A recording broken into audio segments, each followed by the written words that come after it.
Britain's exit from the European Union is certainly going to make waves far beyond Europe, as we've already seen with today's markets, and African nations are not exempt. Across the continent, countries are reacting in different ways to the results of the referendum. Let's start our bulletin now with some of these reactions. Britain's exit from its European Union membership was not at all a good news here, and there are going to be consequences for the British. The country now needs to re-establish its relations with the African Union and form bilateral ties. The AU expects British authorities to come up with their interests for areas of engagement with the continent. The Deputy Chair of the Commission, Erastus Moncha, whom I spoke to earlier today, said whatever cooperation agreement signed with Britain under EU's umbrella will be nullified and needs to be revisited. You can get the feel here that the African Union was not and won't be in favor of Britain leaving the European Union. In fact, the AU fears if the British economy weakens after the exit, that could affect Africa as well. Grumtala CCTV at the African Union headquarters in Addis Ababa. Once the results were out, it didn't take long for the British Prime Minister to announce his resignation. He is set to exit before his party's October electoral meeting. This after calls from some sectors in Scotland that they were unhappy about being exited from the EU. Several other European nations have also warned that it can't be business as usual. In South Africa, the Finance Ministry says the country's banks and financial institutions are well positioned to withstand financial shocks to the system. This in reaction to some markets and currencies taking a hammering on Friday. The pound to the dollar rate dropped to its weakest level since 1985. If you look at some of the European markets, moving down 9–10%. We were to an extent shielded with the rand blowing out 7%. We moved from a low 14s to well above 15.60. That has regained some of the strength of the initial knee-jerk reaction, but definitely markets were caught on the wrong foot this morning. I'm Angelo Coppola for CCTV in Johannesburg. Despite Nigeria's colonial ties to Britain and the huge number of the Nigerian diaspora community in the United Kingdom, the referendum was not really a hot topic here.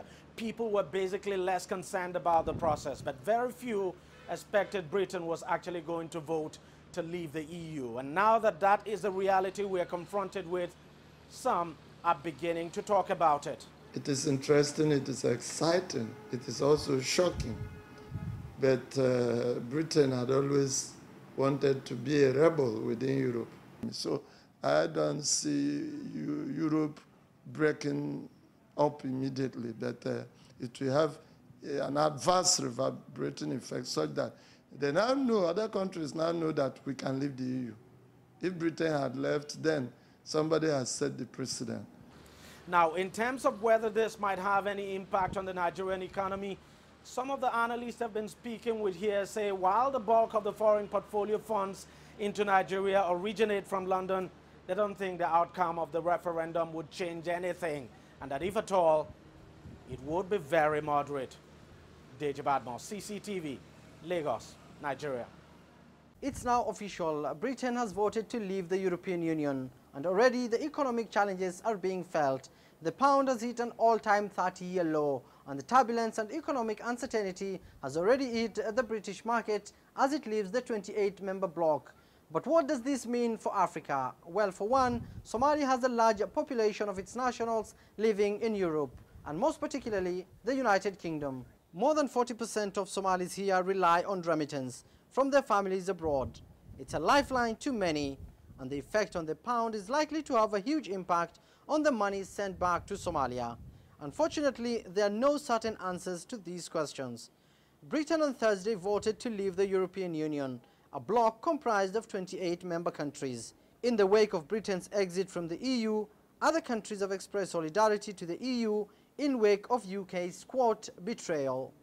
But for now, the local population here hopes that Britain's economy will be back on its feet in no time and allow many expatriates to continue sending back money to their loved ones here in Somalia. Abdul Aziz Bilo, CCTV, Mogadishu, Somalia. Right, well, let's try to unpack some of the implications of Brexit for you. And to help us with that, we're joined by Paul Graham from Afrobarometer in our Johannesburg studios. And in Lagos, Dr. Olabello joins us. He's from Good Governance Africa. And of course, Onyekachi Wambu joins us live from London, and he is from the African Foundation for Development. Well, let's start with you, Paul, in Johannesburg. Of course, the South African rand was rattled this morning by the news of the Brexit, but President Jacob Zuma was quick to assure South Africa that the country will cope with the effects of the UK leaving the European Union. Plenty of uncertainty at this stage, but how likely is this decision to impact on South Africans?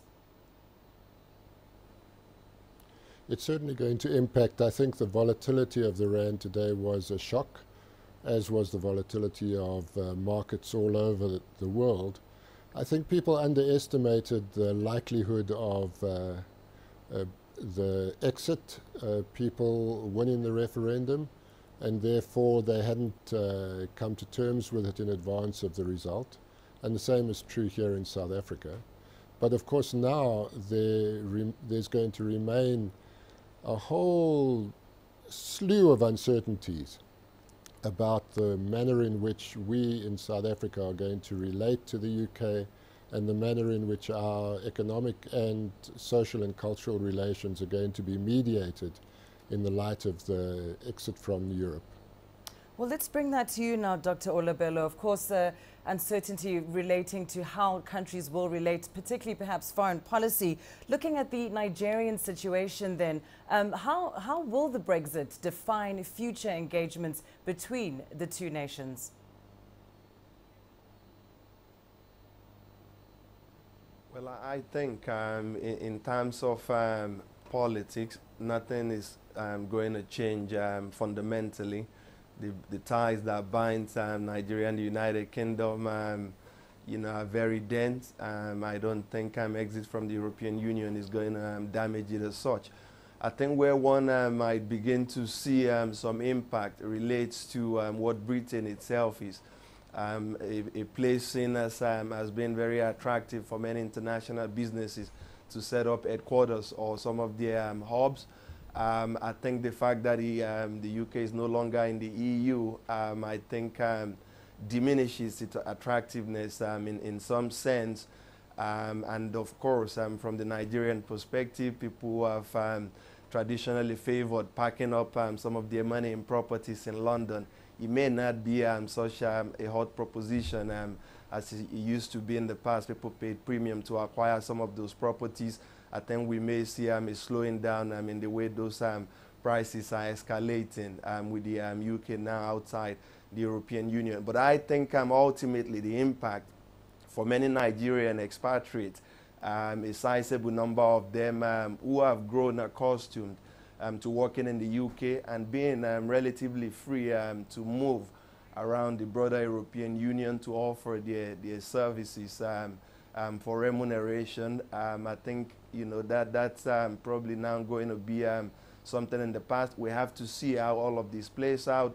At the heart of the Brexit debate is the fact that immigrants came and took British jobs. So the UK is not likely to fling its door open to people from the EU or even further afield to come and work. And if the continentals reciprocate that, I think many Nigerian expatriates who are who've grown accustomed to working in places like Paris and Brussels and the rest of them, by virtue of their joint British Nigerian citizenship, I may now find that increasingly difficult going forward. On a personal note, I feel very sad.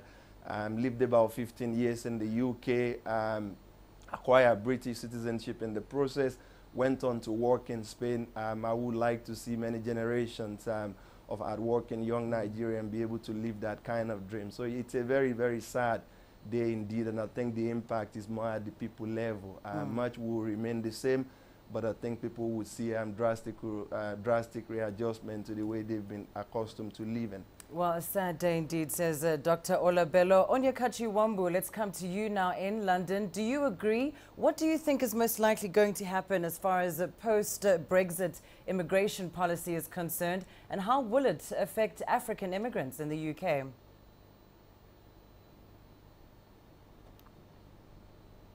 Well, the post-Brexit immigration policy would probably be very much like the old Brexit the pre-Brexit immigration policy, there were two main immigration pressures that impacted people. One was from the European Union, and where you had free movement of labor, and then the other was movement from outside the European Union. The movement from outside the European Union in the last year was actually higher than within the European Union.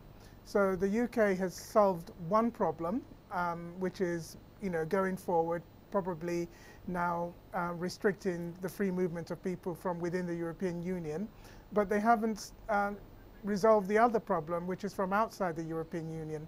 And the reason they haven't resolved that is that the British economy actually needs those people. And I think if you're highly qualified and then migration is never a problem. So, rich people and highly qualified people never have a problem with being migrants, and most economies around the world welcome them. The problem is always, and the challenge will always be with the poor who want to migrate.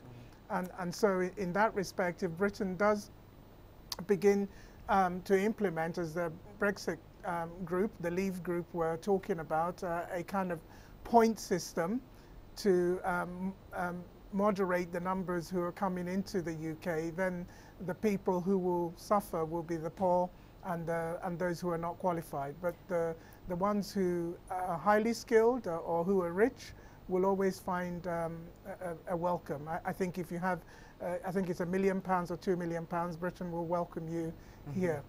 Well, Paul, let's bring you back in again once more from Johannesburg. There is some talk that the UK might look to strengthen ties with Commonwealth nations, and some suggesting that the Brexit does provide opportunities. How then do you think South Africa should shape its foreign policy with this new UK?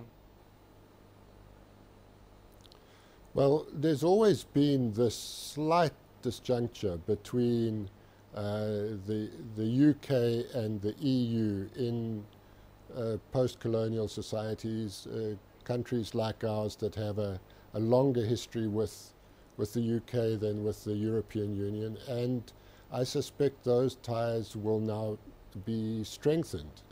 It will certainly be in the interests of the UK to build a stronger relationship through the Commonwealth.